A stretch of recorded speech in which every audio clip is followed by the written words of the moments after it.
Alors, dites-nous qui, ce soir, est la lauréate de ce trophée de la conviction. Pour le trophée de la conviction 2016, je le remets à Fanny Pierce, responsable de l'agence forestière.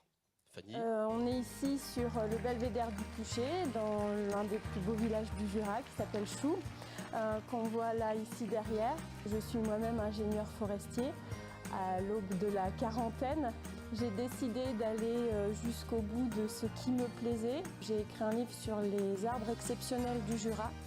Et puis dans la poursuite un petit peu de cette dynamique, eh bien, je vais jusqu'au bout de mes envies et j'ai donc développé l'agence forestière pour mettre en lien les personnes qui vendent leur forêt avec ceux qui développent une vraie passion pour les espaces naturels. Et je propose donc d'accompagner aussi ces personnes sur les premières années après l'acquisition de ces espaces. Fanny, bonsoir. Bonsoir. Bonsoir à tous. Alors Fanny, en mai dernier, vous avez mis au monde un beau bébé de 1,3 kg. C'est votre livre, Les arbres exceptionnels du Jura. Comment vous est venue cette idée, Fanny ? Alors en fait, j'ai eu l'occasion de participer modestement à la rédaction d'un ouvrage sur les arbres remarquables dans l'Ain. Et à cette occasion-là, donc, je me suis aperçue que dans le Jura, alors que ça avait déjà été fait dans d'autres départements ou régions, eh bien, nous ne l'avions pas encore fait.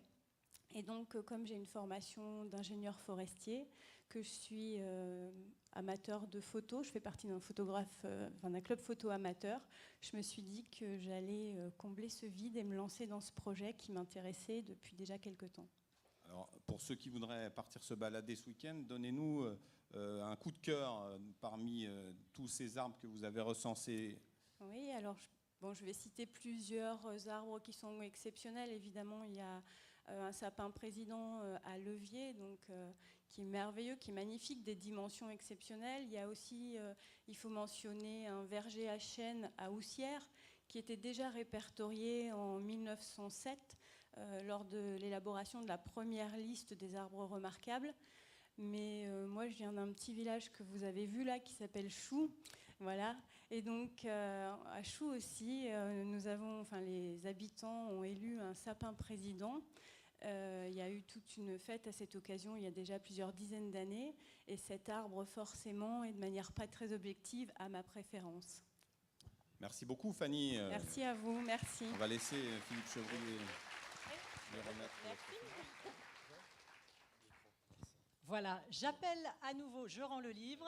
Il est lourd, hein, il est moins lourd qu'un arbre, mais...